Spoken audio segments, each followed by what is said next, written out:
Hello friends, I am Sagar Suvan from ISL English classes. आज मैं आपको टेंस के प्रैक्टिस सेशन के बारे में बताऊंगा।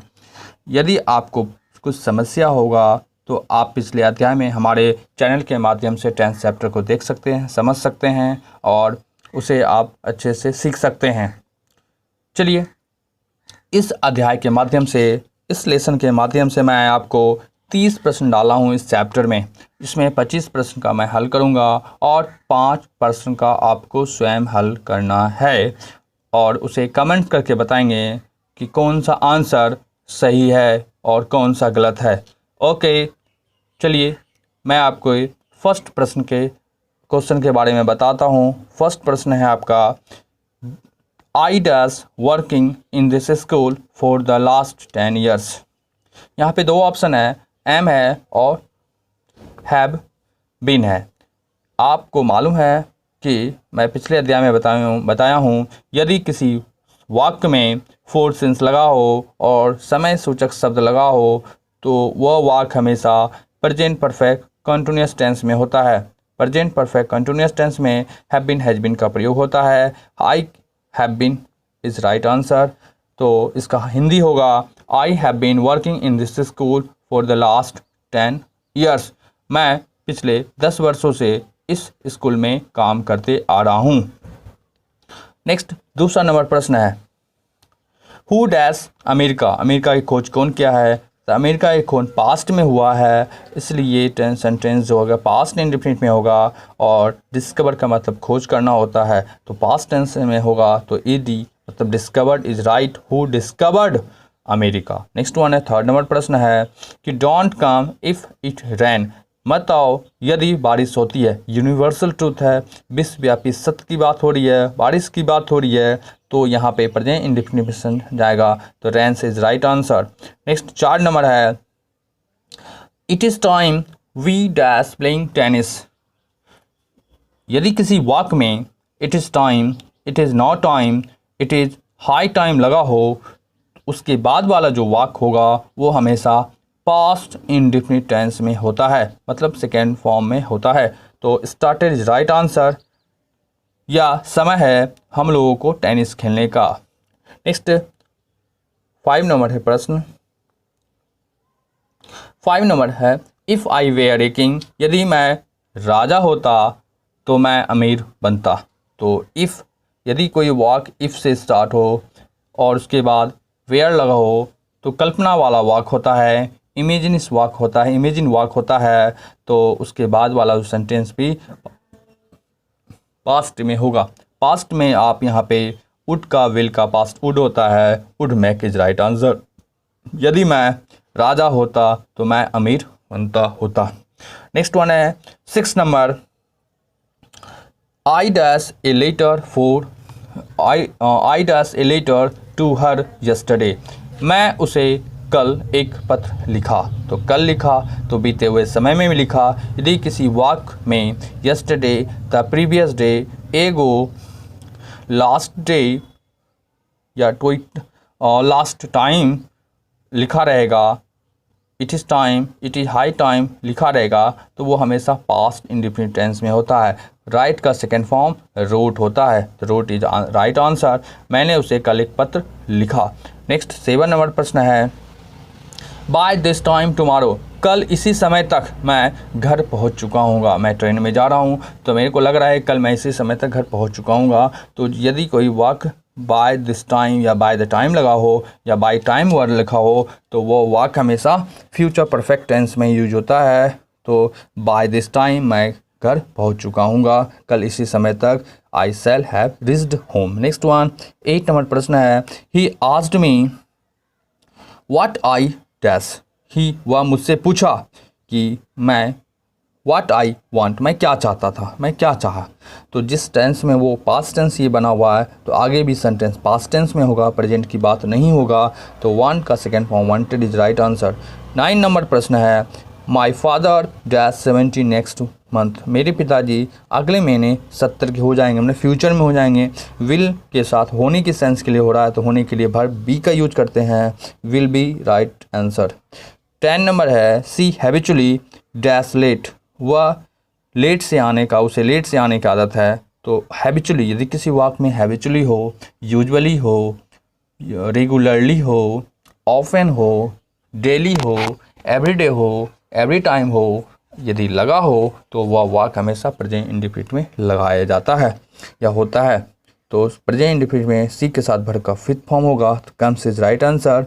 उसे लेट से आने की आदत है। नेक्स्ट है 11 नंबर प्रश्न है, ही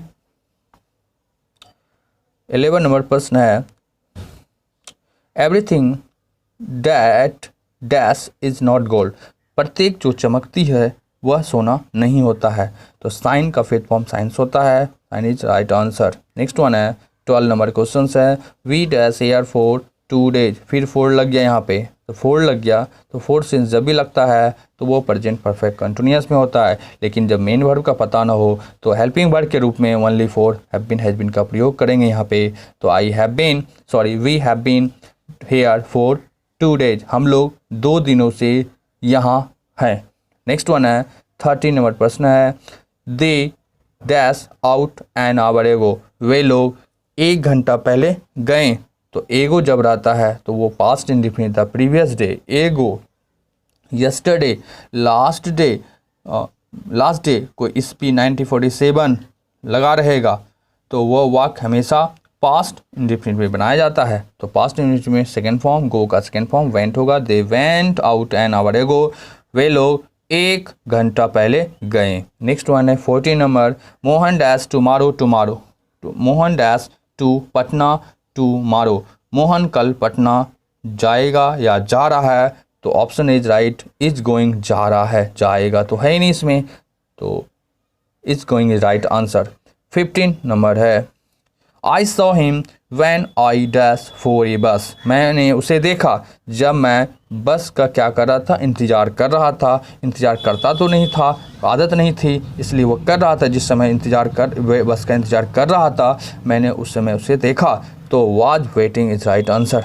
नेक्स्ट वन है 16 number, when he heard the news. जब वह समाचार सुना तो वह रो पड़ा। तो उसी समय रो पड़ा था, तो पास्ट टेंस में है, ये भी पास्ट टेंस में होगा। नेक्स्ट है 17 नंबर। 17 नंबर प्रश्न है, he usually dash in his room. वह अक्सर अपने कमरे में गाना गाता है। तो यूजुअली जब रहेगा, तो मैं अभी जस्ट बताएं, यूजुअली जब रहता है तो प्रेजेंट इंडेफिनिट में वो वाक्य होगा। तो प्रेजेंट इंडेफिनिट में ही के अनुसार से वर्ब का फिफ्थ फॉर्म लगाएं। वर्ब का फिफ्थ फॉर्म सिंग्स हो जाएगा। वह अक्सर अपने कमरे में गाना गाता है। नेक्स्ट वन है 18 number, did you dash my purse. Did you dash my purse में है, डिड के साथ हमेशा वर्ब का फर्स्ट फॉर्म यूज किया जाता है। स्टील का फर्स्ट फॉर्म स्टील ही होता है, सेकेंड फॉर्म स्टोल होता है, थर्ड फॉर्म स्टोलन होता है, और fourth form stealing, fifth form steals होता है। तो steal is right answer. Next one है 19 नंबर, वाइल दे प्रेड। जब वे लोग प्रार्थना करते थे तो हम लोग गाना गाते थे। यदि कोई वाक वाइल से शुरू हो तो जिस टेंस में वाइल वाला सेंटेंस होगा उसी टेंस में आगे वाला भी सेंटेंस होगा। मतलब ये पास्ट टेंस में है, पास्ट इंडेफिनिट में है, तो ये भी पास्ट इंडेफिनिट में सेकेंड फॉर्म लेगा। तो second form sang is right answer. 20 number 20 number है, he dash up at 5 o'clock every day. Everyday लग गया यहाँ पे, तो एवरीडे प्रेजेंट इंडेफिनिट को शो करता है, रेगुलर एक्शन को शो करता है, इसलिए प्रेजेंट इंडेफिनिट में वर्ब का फिफ्थ फॉर्म लेगा अकॉर्डिंग टू ही के अनुसार से। He gets up at 5 o'clock every day. वह प्रत्येक दिन 5 बजे उठता है। नेक्स्ट वन है 21 number, the baby dash because it is hungry now. यदि कोई वाक्य में नाउ लगा रहेगा, दिस टाइम लिखा रहेगा, एट द प्रेजेंट लिखा रहेगा, एट द मोमेंट लिखा रहेगा, नाउ डेज लिखा रहेगा, टू नाइट लिखा रहेगा, तो वह वाक्य हमेशा प्रेजेंट कॉन्टिन्यूअस में बनाया जाता है। तो प्रेजेंट कॉन्टिन्यूअस में इज वन प्लस वर्ब का फोर्थ फॉर्म होगा। तो बेबी बच्ची जो है चिल्ला रही है, रो रही है, क्योंकि वह भी भूखी है। नेक्स्ट क्वेश्चन है 22 number, he dash me tonight. वह आज रात आ रहा है। टू नाइट लग गया तो कंटिन्यूअस को बोध कराएगा, तो is meeting is right answer. वह आज रात मुझसे मिल रहा है। नेक्स्ट क्वेश्चन है 23 we arrive at the station after the train dash left दिया हुआ है, हैड लेफ्ट दिया हुआ है। आपको मालूम है यदि कोई यदि एक ही सेंटेंस में दो कार्य संपन्न हो, जो काम पहले संपन्न होता है उसके लिए पास्ट परफेक्ट, और जो काम बाद में ख़त्म होता है या समाप्त होता है वो पास्ट इंडेफिनिट में होता है। तो यहाँ पे सेंटेंस है कि we arrived at the station after the train left. हम लोग स्टेशन पहुँचे किसके जाने के बाद, किसके रवाना होने के बाद, ट्रेन के रवाना होने के बाद। में ट्रेन का पहले काम हो चुका है जाने का, इसका मतलब ये पास्ट परफेक्ट में सेंटेंस जाएगा ये। तो हैड प्लस वर्ब का third form had left. Next 24 number है I dash a book when he came in. जब वह अंदर आया तो मैं किताब पढ़ रहा था, उसी समय पढ़ रहा था जब वो अंदर आया, तो was reading, answer is right. Next 25 है I wish he dash the leader of my party. I wish काश वह मेरी पार्टी का लीडर होता, नेता होता।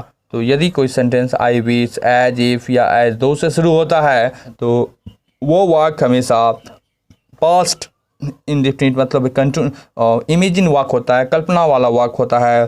तो कल्पना वाले वाक्य के लिए हमेशा वेयर का प्रयोग करेंगे। तो यहाँ पे वेयर इज राइट आंसर। चलिए अब मैं 5 क्वेश्चंस को 26 से लेकर 30 क्वेश्चन को आपके लिए छोड़ता हूँ। आप इसे पढ़ें और समझें किसका आंसर कौन सा होगा। आप इसे हमें कमेंट्स करके ज़रूर बताएंगे, मुझे आशा है।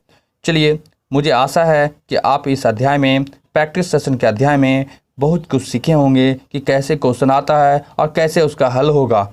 आई होप डैट आप यहाँ पे कुछ विशेष चीज़ सीखे होंगे और आगे भी आपको बहुत सारी चीज़ सीखने मिलेगा।